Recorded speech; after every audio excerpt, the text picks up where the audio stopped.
Good afternoon, everyone.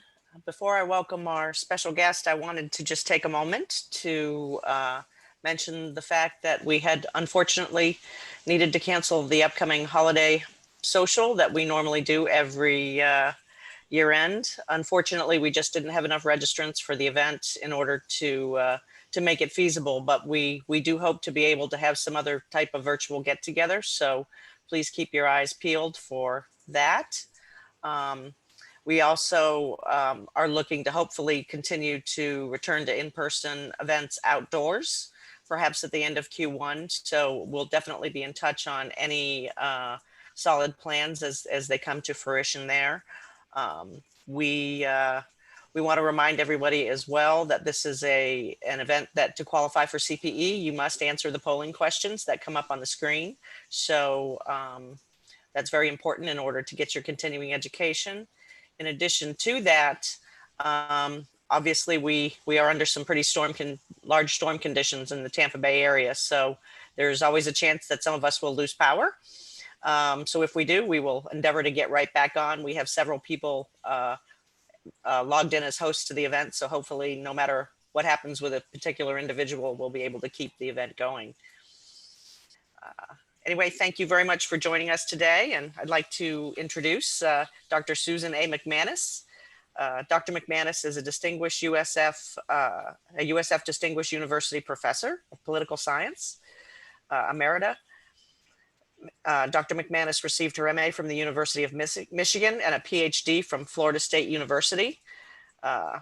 Those of you that have joined us during past presentations for Dr. MacManus's updates, they're always very interesting and unique. And this one, given the recent circumstances, should be very interesting as well. Dr. MacManus has authored and co-authored numerous publications on Florida politics, including Florida's Minority Trailblazers, The Men and the Women Who Changed the Face of the Florida Government, Politics in Florida, 10 Media Markets, One Powerful State, Young versus Old, Generational Combat in the 21st Century, and Targeting Senior Voters. In 1998 to 2015, Dr. MacManus served as political analyst for the WFLA News Channel 8, Tampa's NBC affiliate. And since 2016, she's been the political analyst for the ABC Action News, the Tampa's ABC affiliate. She's appeared on every major broadcast and cable television and radio network and has been interviewed by major newspapers in Florida, the US, and abroad, and is Florida's most quoted political scientist. Dr. MacManus is not affiliated with any political party, and as noted on her slideshow, this is for educational purposes only. Welcome, Dr. MacManus. We really appreciate you being here and are looking forward to your thoughts. Thank you.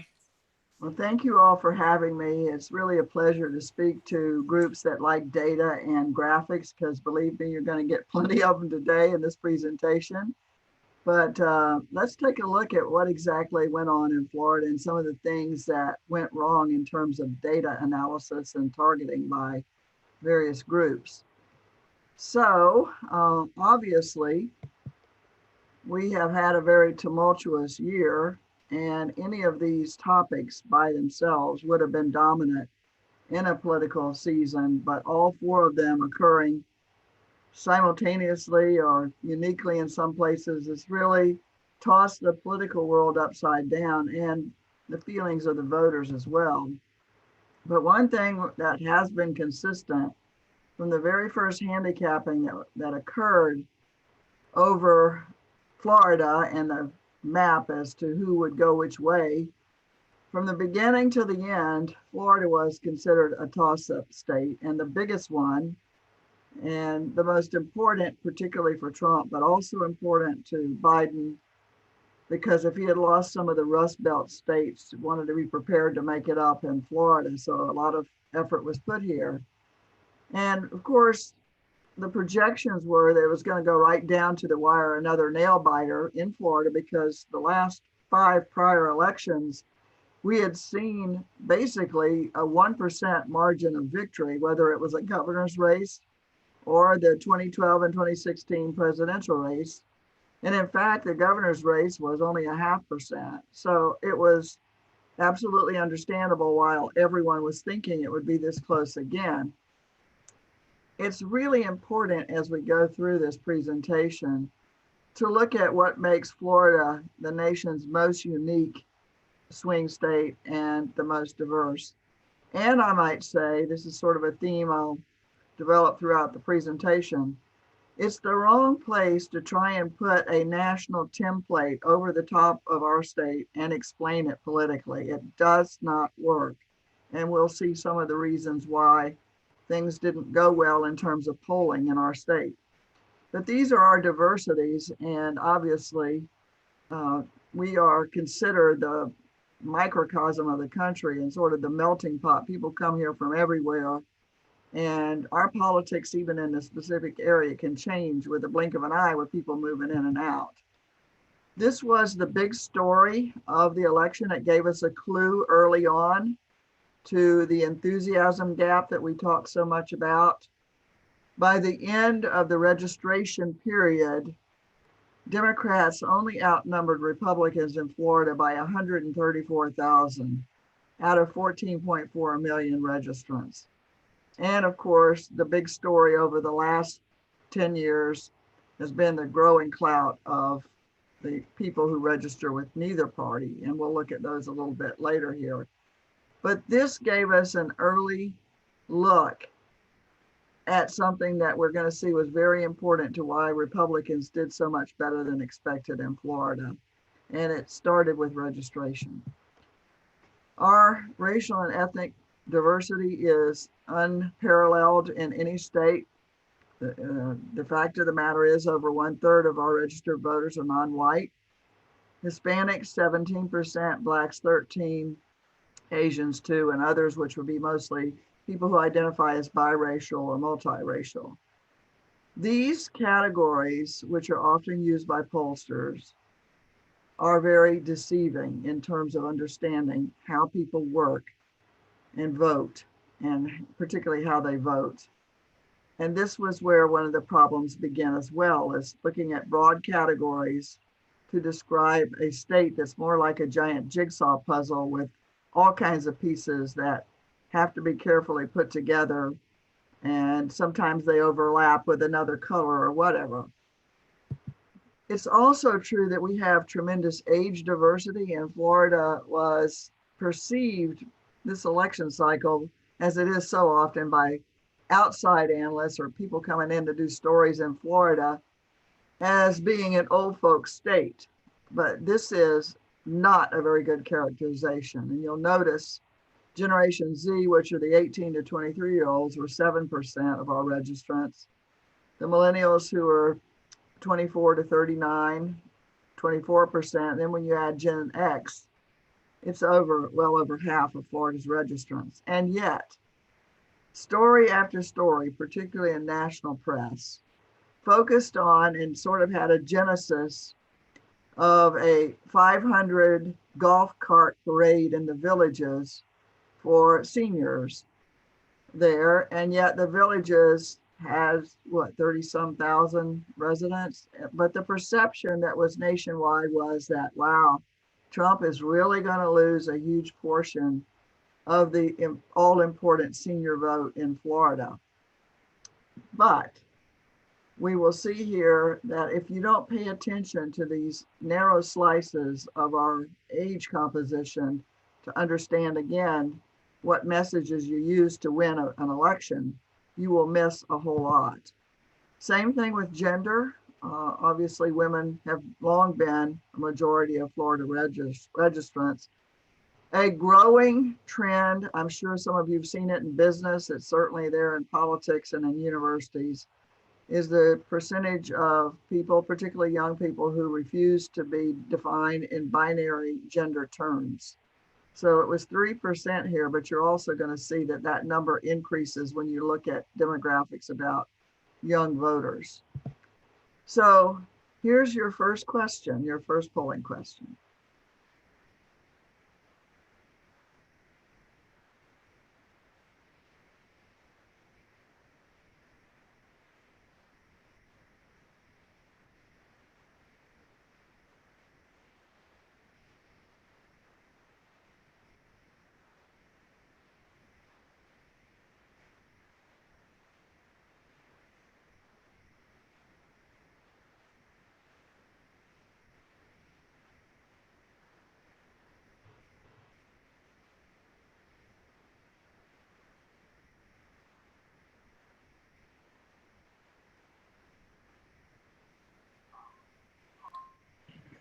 All set, Dr. MacManus. Okay, so I guess I get out of this now. Is that how it works? Or you'll pull it down, I suppose, or how do I do that?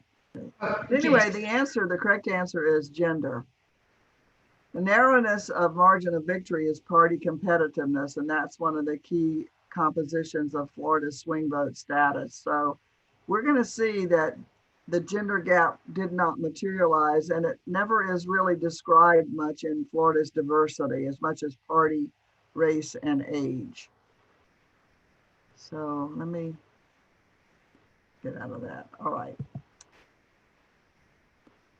Next, okay, the next point to be made is, in case you thought you never could get enough or get away from the ads quick enough, there's a reason that you felt that way. More money was spent on television ads in Florida than any other swing state by far. And it was, by the end of the campaign, it was Biden outspending Trump 3-1. So if near the end of the campaign you saw 3 times more ads for Biden than Trump, that's a consequence. And of course, Bloomberg put $100 million into Florida to try and defeat Trump. But nonetheless, these figures, as staggering as they are, were only through mid-September. We don't have the finals on how much was spent, but we do know that we saw more money spent here than ever. And there is, at the end of all of it, a big controversy about whether it was wise for Democrats to rely so much on television. But we'll come back to that.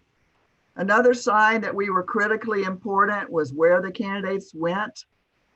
Obviously, Florida and Pennsylvania were the recipients of the most presidential candidate visits. You see a lot in North Carolina, Georgia, but the Midwest, as they call it, the Rust Belt states, Michigan, Wisconsin, they also got a lot. And then out west, Nevada and Arizona. All the states you're hearing about right now turned out that they were from the get-go perceived as very, very tight in which direction they were going to vote. So after all of this assumption that Florida was going to be in step with the nation as it had been every election prior to this one, or only one exception, all of a sudden we're different than the country. And so I think a lot of what we're going to talk about is why that was. Number one, the polls were pathetically wrong from the get-go. And this is a problem nationally. The day before the election, the Real Clear Politics projection was that Biden would win Florida by 1%. Trump ended up winning by 3.4%. And this was something that people need to understand is not helpful. It's deceiving to voters, and it causes voters to do things they wouldn't do if it were more competitive and more honest. For example, there have been a big research study that was released this year that shows that if a candidate is so far ahead for so long, the very people that don't show up at the end to actually vote are that candidate's supporters. They become complacent. And that definitely happened with Democrats in Florida. Number two, it really, really, really hurts the candidates themselves, internal polls. These are polls that are public, they're publicized, the press loves them, they live and breathe by them. But the bottom line here is that we know from some of the Democrat candidates for local and state offices in Florida, they complained vehemently that their internal polls were off sometimes as much as 2 digits. So bad polling hurts voters, and it also hurts the candidates. And when you want to understand why it's so hard to poll in Florida, here are some reasons, some of which we already have a hint about, and that is that when you use broad categories, you really miss some very, very significant differences, political differences, along the particularly age and race classifications. Many of these polls are done on the cheap. They're done with very, very small sample sizes. I saw several polls that had the audacity to have only 400 respondents in a survey like a state like Florida. And when you break it into pieces and try to segregate people out of it in categories, of course, the margin of error, it's great to talk to a statistically oriented group. You understand, it was as big as a truck. It was useless. And all along, we knew, even though the pollsters were claiming we've cleaned up our act since 2016, they never did figure out that there truly were a sizable percentage of people who were shy Trump voters that were never going to admit to a pollster that they were voting for him because they had been so demonized. And now there was even danger if you had a Trump sign in your yard that you would be demonized. So, of course, that was deceiving. And you can't predict turnout. That is my most important message when I talk media and polling. I kept pointing this out. These polls cannot predict turnout. And they were really, really off on that in Florida as well. Plus, Florida has so many languages. There are 80 some languages in one of the school districts in South Florida alone. And increasingly, you see this in business as well. A lot of people just won't talk to anybody because they worry that whatever they say is not really going to be private or anonymous or any of the things that are promised. So obviously, these explain why we had some really misconceptions about where Florida was going. So here's my next question. Next polling question.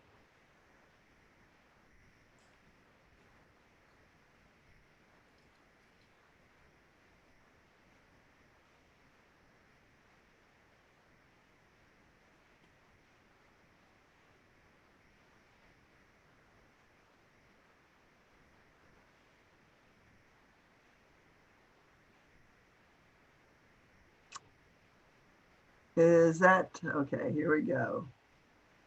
For those of you who answered 1%, that was correct. The polls had just shown that Biden would win Florida by a scant 1%. And as we know, the answer was over 3%. But this was sort of the standard line that Florida would once again, after 5 previous elections, be close again. So let me go to the next slide. In spite of this, we had the highest turnout since 1992, 77%. It was up a couple percentage points since the election. A lot of people were deceived thinking it was even higher. However, there were counties in our state that went well over 80%. And I believe Monroe or Collier, one of those two, had an unbelievably high turnout rate. And we know that the whole way that people voted changed, which is the fact now only 17% of our voters voted on actual election day. There was a partisan mix in the strategies. Democrats heavily pushed vote by mail. And then election day and early voting were encouraged more by Republicans, even though Republicans also that had voted by mail kept voting by mail. The deceiving part here that hurt Democrats, the complacency, how many weeks, because early voting vote by mail started early, they were mailed out weeks ahead of the election. Every day the press would fixate on how many had been turned in, Democrats versus Republicans. And there created this perception, well, Democrats surely can't lose Florida. We are so far ahead. Again, an example of where rushes to judgment and not understanding the strategy differences by party created some false hopes. Where was turnout up the most? Mixture. You see in this area, Hillsborough County was one of the top 5 in terms of turnout. The others were kind of small. The only one in the area here would be Hardee, Wauchula area, which didn't change a whole lot. So let's look at what the strategies were for each party going into 2020 in Florida.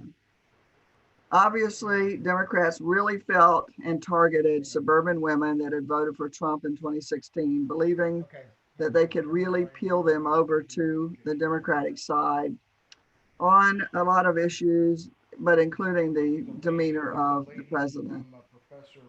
They targeted young voters and again presumed that they would be high turnout because they had been activists starting with Parkland and climate change and racial injustices, very issue activated. As it turns out, we'll see that there were differences between these two age groups in terms of what pushed them to the polls. And they had to rely on social media exclusively because there were no in-person, and yet college students weren't on campus, which is where sometimes collective action gets going. But do understand that these younger generations are the most activist since the 60s. That's a big change. Minorities focusing on Blacks and Latinos, especially Democrats leaning more towards Puerto Ricans, because we see country of origin matters a lot and how Hispanic Latino vote goes. And then sending the stars of the party, Biden and Kamala Harris and Obama, to Southeast Florida to gin up the Black vote, and to the I-4 corridor to gin up turnout among the Puerto Ricans. And then seniors was another targeted group, especially older women, with messages about COVID, Social Security, and Medicare. And if you watched ads on television, you could spot all of these targeted groups within seconds of looking at the ad itself. That's how targeted their ads were. And they presumed again that older women were turned off by Trump's non-presidential style. Their grassroots strategy, this is very unusual, but Florida Republicans had to stop doing anything in person, starting with registration and canvassing of voters, which is very important leading up to an election, because it conflicted with Biden's message of social distancing, mask, everything. And so Florida Democrats had to suddenly halt all of those kinds of activities and use only social media to try to do these things that are better when done in person. They also then had to turn to their caucus system. For those who are Democrats who are listening, you understand how the party here has over 20 different caucuses with basic commonality constituencies, whether it's women, whether it's a certain part of the state or minority or LGBTQ, etc. And we'll see that that didn't work out as well as anticipated. They had to rely on these virtual meetings, and they were really, really hoping that in spite of some of these other kinds of having to change the way they were campaigning, that all of these could be overcome by Democrats' intense dislike of Trump. So Trump himself became the major get out the vote tactic used by Florida Democrats.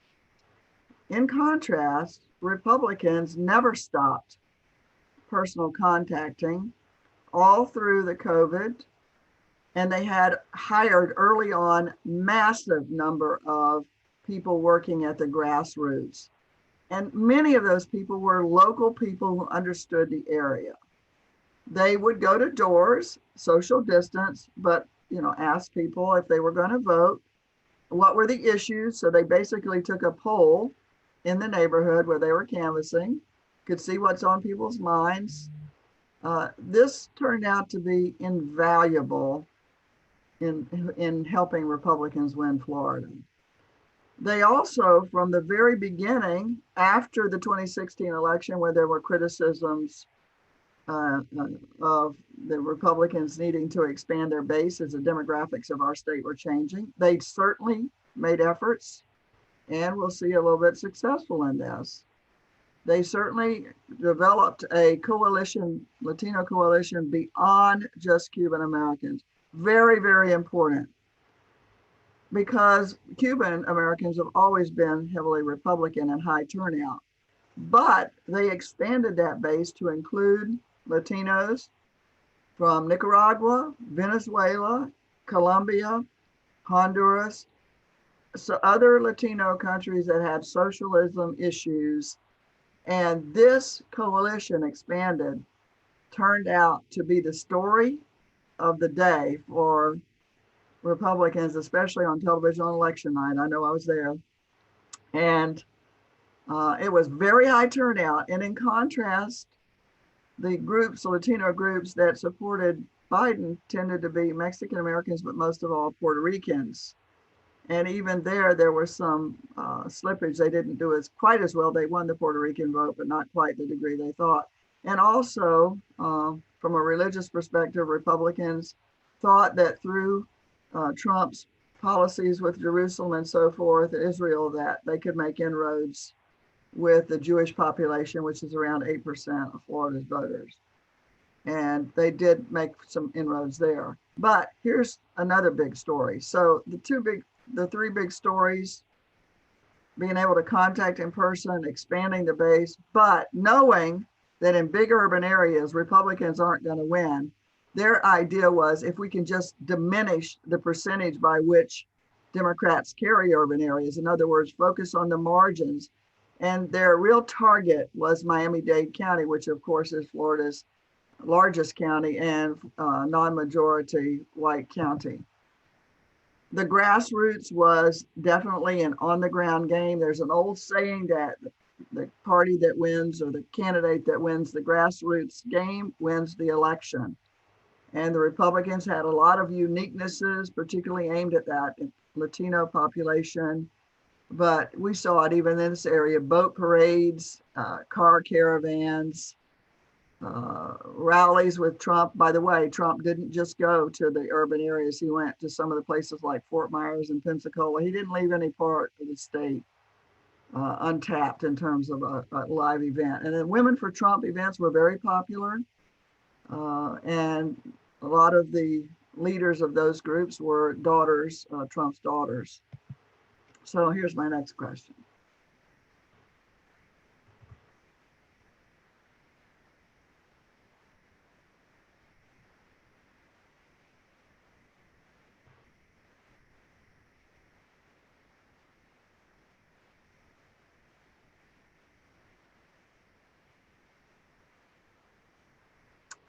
Okay, the correct one is, and you all are getting very smart by the day here, a second.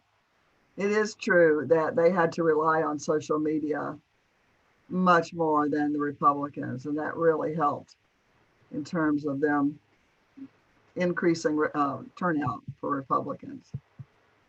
So, and here's the end product. And remember, we saw that there was only less than a 0.5% difference in registration of Democrats and Republicans early on. But look at the share of the actual voters between Republicans and Democrats. And another troubling sign is why Florida Democrats have pledged to go back to the drawing board, go back to 2012. Increasingly, with every election, they have lost another percent or so of the actual overall electorate, actual voters. If you look at what happened from a media market perspective, we have 10 media markets in Florida, and it's what makes campaigning here expensive. Every one of them's different in their composition, racially, ethnically, economically, you name it, partisan perspective. The I-4 corridor, which is usually, it's 45% of Florida's registered voters. Usually as that area goes, so goes Florida. So this was a bit consistent with that again. And so this map, pretty traditional, but what we're also seeing is an increasing divide between urban and rural areas in Florida. 3 counties flipped. You can see the light blue counties: Duval, Pinellas, and Seminole, sorry. But notice in the I-4 corridor, if you look here, these counties around here, it's the urban areas that are blue, but everything else around it is solidly red, the suburban. And then when you get up here, it's rural, more than suburban, it's urban rural. Those geographies really haven't changed a lot since the 2016 election, but they did change a little bit, but the pattern's the same. This is an excellent map. If you don't know Matt Isbell, he has wonderful maps, MCI maps. He does wonderful graphics on Florida, politics and business and so forth. But look at how much more Biden lost Florida than Clinton did in 2016. This was, no one expected this. And you can see the areas where Trump gained the most, the dark red. Look right down here at Miami-Dade. And even look up here in this area of Osceola and even in Broward. These were unheard of and unexpected. But when you drill down a little bit, you see again the counties that shifted the most to Trump. Miami-Dade and Osceola and Broward are some of those, particularly. Others you see. The ones that shifted to Biden, a lot of panhandle counties, except for Alachua, of course, is a University County. But what you also see is North Florida, and you might ask yourself why. Some of it is the military vote, which prior to this was really heavily and almost assumed to be 100% Republican. That has changed. It's changed because a lot of younger military personnel are diverse and they're very democratic in their politics. And you could see this reflected in the panhandle numbers somewhat. But here's the story. It goes back to the fact that you really have to study our demographics in this state to really get a feel for things. The 5 counties where Trump's vote share, it increased in all of the 5 counties that have the largest Hispanic populations. And again, if you look at Osceola and Orange, those are areas with more Puerto Ricans, which would be more Democratic leaning Latinos. In stepping back, you all probably understand why. It's because those Latinos working in that area were the ones that often worked in tourism related places like Disney and all those big tourism related restaurants and motels. They were laying people off. So it became an economic reason that you saw that Trump prevailed with more Puerto Ricans than the Democrats had counted on. From the get-go, this was widely publicized. It wasn't any surprise. Anybody could have sort of seen this in things that Republicans were talking about. Miami-Dade was the epicenter of Republican get out the vote and registration efforts, but particularly get out the vote. The anti-socialism method was gold for Republicans. And number 2 there, look at that. When you talk about the margin gain, they only were hoping to get a 10% higher share of that vote than they did in 2016. As it turned out, it was a lot higher than that. And they knew from the get-go, Republicans were anticipating that they would lose some shares among older voters and suburban women, which they did. We'll see, not a whole lot, not as much as expected. And they also knew that Trump's appearance in person and Pence, but particularly powerful surrogates, would be helpful in reaching the Miami-Dade populace. As it turns out, you also have to understand, it was never said, but we know that Marco Rubio and Lieutenant Governor Nunez are both from that area, and they know how to win Miami-Dade County, and obviously we're giving a lot of advice to Republicans and how to work Miami-Dade. So here's your next question.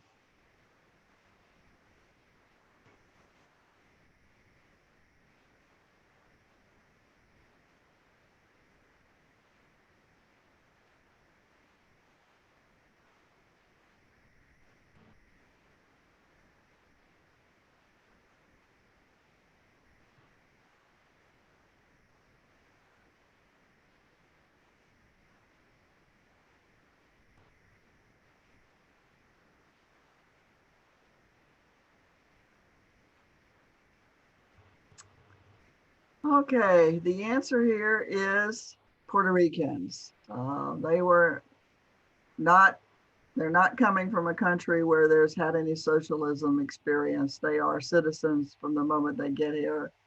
They are citizens. Okay, next, moving on here. Not letting me advance for some reason. Okay, So let's just take a look at some of these interfaces between gender and race and what we see here. This was also a wake-up call for Democrats going forward. They did worse among Black men and Hispanic men and women than they had in 2016. There was a lot of attention on Black men. The Republicans used a lot of male celebrities, sports stars, and whatever to target them. And they had sort of been ignored. All the focus heretofore had been on Black women because they are, frankly, the major powerhouse within Florida Democrats. At the same time, you'll notice that the share of the white vote among men declined, but women, it did as well, but not as much, which was surprising to a lot of people. But in terms of share of the vote, again, you see that there was a decline in some of these other, like here, share of the voters, white men went down slightly. There weren't a whole lot of changes there, but this is significant because even if you just take gender gap by itself, you don't see the differences that you do when you interface and combine age or race with gender. This was a real stunner to a lot of people. The assumption was, as we said earlier, that young people, lump together Gen Z and millennials. They do not understand that they are different generations with different experiences. So if you look particularly at the older millennials, 38% for Trump in 16, but 50% by the time we got to 2020. And the senior vote, you see that Biden did get more than Clinton did. So there was some erosion there. And even Trump got less. So that idea that there would be some bleeding of senior voters from Republican to Biden did pan out, just not as much as had been anticipated. So I would like to show you how we as analysts increasingly look at age, and it's not totally chronological. It's experiential, it's generational. If you look at the millennials, you'll notice that one of the big factors there that influenced their lives, they lived through their parents going through stress and whatever, was the Great Recession. If you look at the experiences that have formed and really dominated the Gen Z, it's issues like racial justice and guns and shooting and inequities and COVID and all of those things. So if you go back and look at how these young people voted, Gen Zers were for Biden. They're issue driven, they're social issues, very much more issues that were democratic issues. But this group right here, these older millennials, I've done some research here, and we know that they were more economic voters because it was told to me by one of my former students who's president of the Young Republicans at USF, he was, pointed out that those millennials in that age group were the ones when everything shut down economically in Florida, they were the ones that were working in restaurants. They were the ones working in bars. They did not want another shutdown. So you see very, very different. One, the youngest generation, more socially driven. The slightly older, next youngest generation, economically driven. And these are things that when you try to develop messages and how to reach these voters, it's like night and day. One would have worked one place and not the other. So here's the question.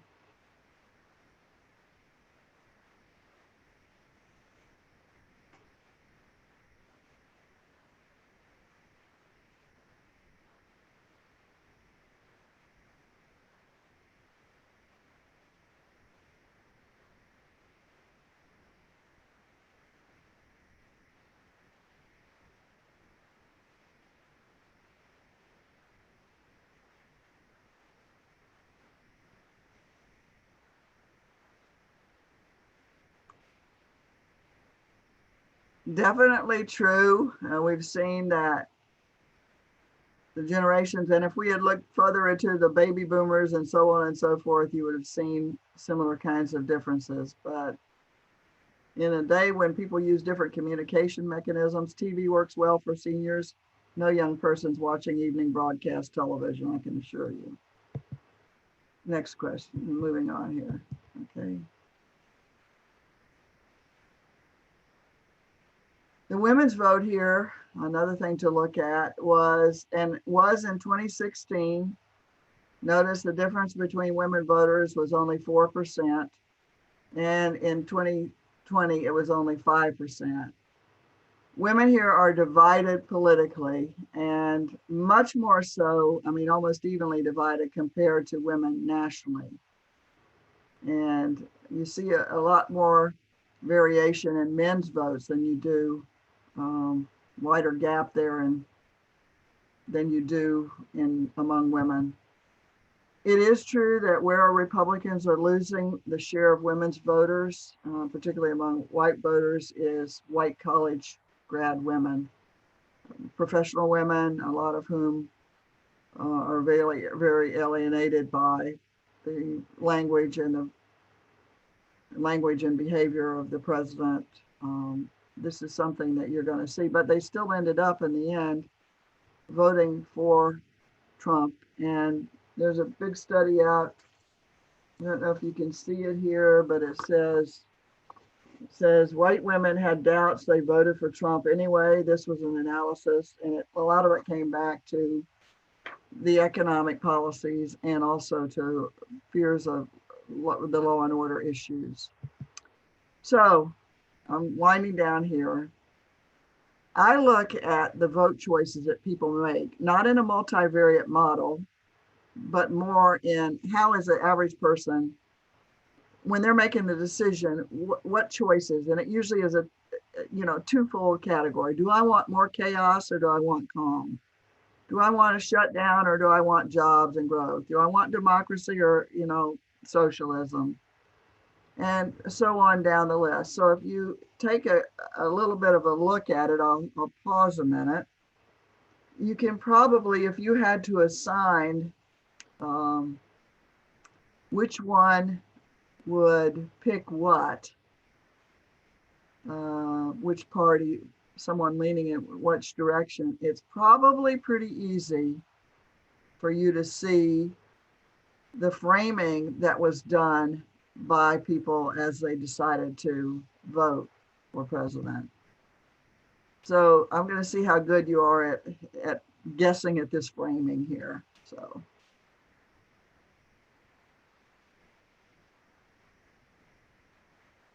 which of these do you think a Biden voter would have seen the election in?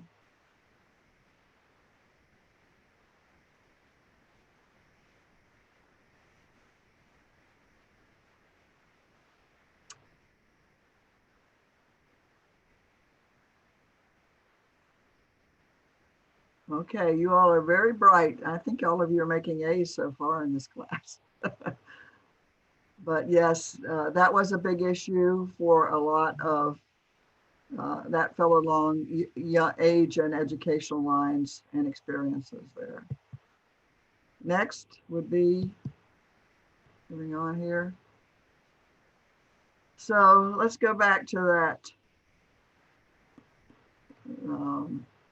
question here about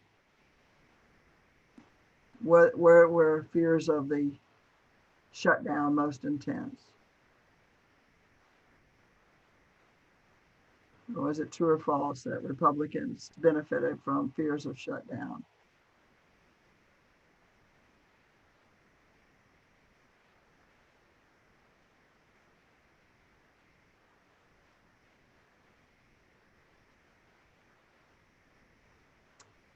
Okay, I think that we see there that you again got that right, even as we saw in the case of some of the minorities, particularly like the Puerto Ricans we mentioned, and I didn't mention the young black man, but they were well aware of the fact that the unemployment rate had gone down under Trump for blacks, and so they were also attentive to that.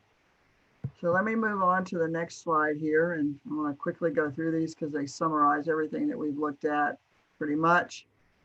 What candidate trait mattered most for Trump supporters? Pretty obvious. Trump himself, they viewed him as a strong leader. Democrats a little bit more divided as the thing they liked most about Biden as the uniting or caring about me or having good judgment. The most important issue, you saw very steep divides here for overall because of the dominance of Republicans, it was the economy. But if you break it down into individual candidates, you can see that it was healthcare and courage and racial inequality for Democrats, and the economy and crime and safety or law and order for Republicans. Now we get to the economics. People who thought that the economy was doing well, they voted for Trump. Those who thought it wasn't so good, voted for Biden. A family's financial status is looked at. More people, this shows that going into this election shows that more people thought that Florida was better off than it had been, or relativity theory, and they voted that way. So going back here, we can go ahead and do the take poll question. Is a voter's, I can't see for this, is a voter's personal or family situation a weak predictor? Is it true or false that it is a weak predictor?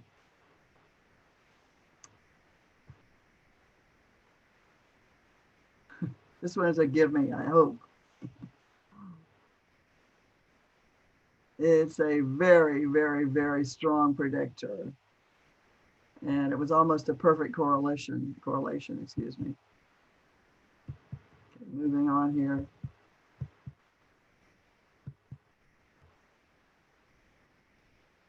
Not letting me, there we go. So kind of going forward, people here still think that the coronavirus, the efforts are going pretty well, but obviously that differed by party. But this is going forward. You still see, after all is said and done, the split because between COVID and the economy, which was exactly the dichotomy that it was the Trump economy and Biden coronavirus election. Just a couple other things for you finance focused individuals. You notice you saw that the minimum wage increase passed, and so did the two tax exemptions and tax benefits, 5 and 6. The top two primary failed. Amendments needed to pass in 2 elections failed. That amendment was supported by the business community, but it did fail. What's interesting is looking at where support for Amendment 2, the minimum wage, was highest. The highest yes votes were in the blue areas, which were much more of the urban areas. And again, that's where wages are going up the most. So, I mean, in cost of living, excuse me, is different. But a lot of people would think, well, poorer people like the Panhandle would have really voted for this in droves. But I think many of those individuals understood that it would probably cost jobs because they're familiar with the, what the pay is there and whatever, and would some surmise would have figured that out. In terms of Amendment 4, which was to have 2 elections in a row to put a constitutional amendment in to declutter the Constitution. Here again, it was the urban support. Now, we had a lot of tax referenda on local ballots across the counties, local sales sales tax options and property taxes. And we also had some more tax exemptions for businesses. All but one failed. All but one, in an economy like we have at the moment. And yet people locally are willing to increase their taxes. The only one that failed by only 17 points. And they said 17 votes, excuse me. And they said that they didn't do enough in telling people exactly what the money was going to go for. They didn't do enough explaining to the public why they needed that money. Whereas all of these others, people could really clearly see it was, okay, if you vote for this little bit of tax increase, you're going to get this. We're going to spend it on this. That is a much more effective strategy, and it works even in downturns of the economy. All of the ones that dealt with education passed because, think of it, most people are aware of this pressure on the schools in the downturn, and whether they wanted more teacher salaries because they couldn't attract people. There were a lot of reasons for why schools did well, but it goes counter to what some people say. Well, you should never put a tax proposal on the ballot when it's in the middle of a recession. But Florida sort of said, if you tell people what you're spending it for and they realize the need, they'll vote for it. So here's my next question.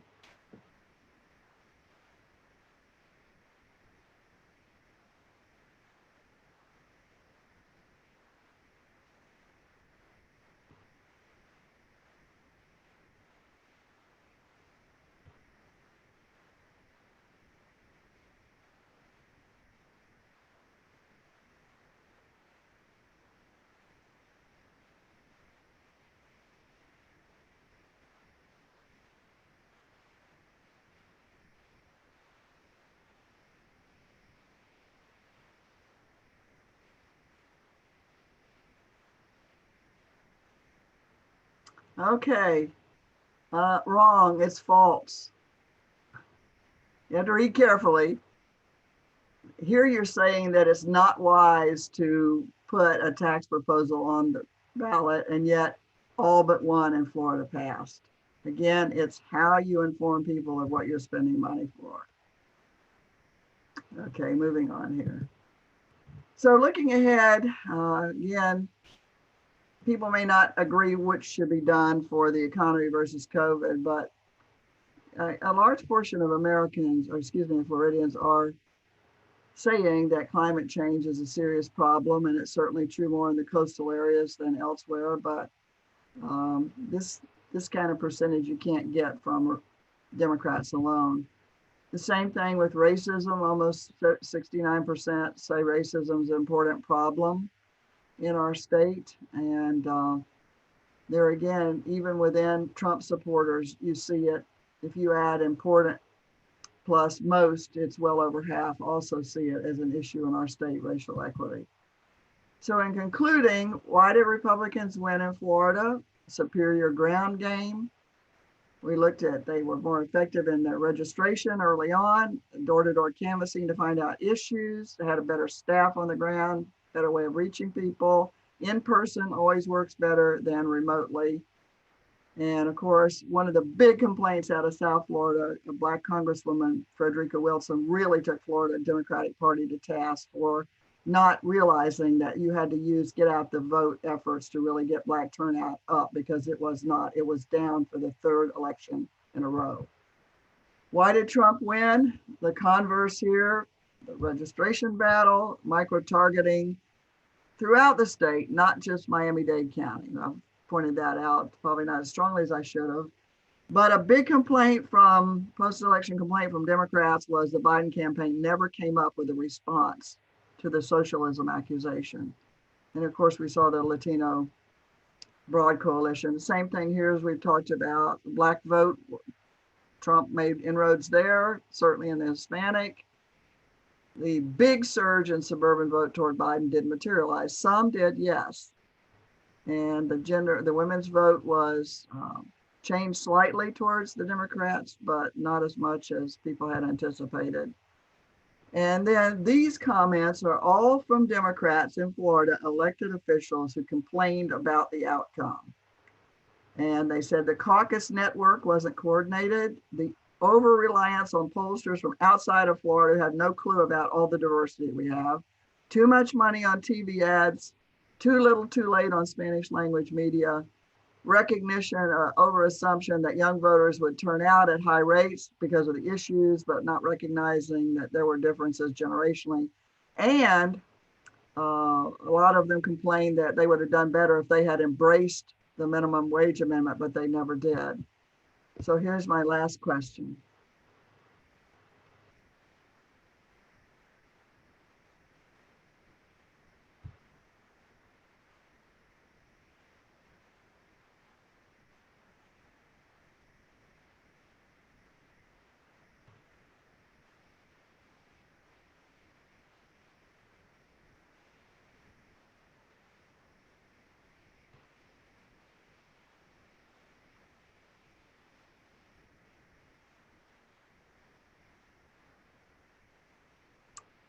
You are right. This is one of the big lessons of Florida. Again, that putting a national template on top of Florida does not work. So keep going here. No more questions, just in a. So down ballot races, the idea that your person carrying the presidential candidate has coattails. Take a look at this. Republicans cleaned up in Florida. They won 2 seats in the congressional delegation. They won 5 in the House when they were projected to lose 5. The last one, they were projected to win at least 3 Senate seats. Now they're possibly going to lose 1. It's under recount right now. Only 31 votes are different between a Latina Republican woman who's ahead of a male Democrat incumbent. So this is the consequences when one party, too much is not enough is done, or not in an understanding way. So the number one question I'm getting from national media right now is whether Florida is any longer a swing state. It's all in the eyes of the beholder. If you're a Republican, you say, oh yes, not only did we win by 3% plus, we also made major gains in congressional and state offices. But if you're a Democrat, you say, no, we haven't lost it. We just ran a very bad campaign in Florida and we can fix it. So time will tell. But my punchline, these were my tweets about it after it was all said and done. Number one, I think everyone will agree, thank goodness we got that Florida off our shoulders. We are no longer the laughing stock of the country that stemmed from 2000. We have passed that on to a number of other states. Thank you. And on the bottom, if you're a Republican, maybe you didn't win the presidency, but you're happy because you won a lot of congressional and legislative seats. And for Democrats, you didn't win much in Florida, but hey, you won the presidency. And that's my read of this election. And I hope that I enlightened you a little bit about why people got it so wrong in our state. So thank you very much. Thank you so much, Dr. MacManus. We greatly appreciate your time. It was a very interesting presentation, and I know all the listeners enjoyed it.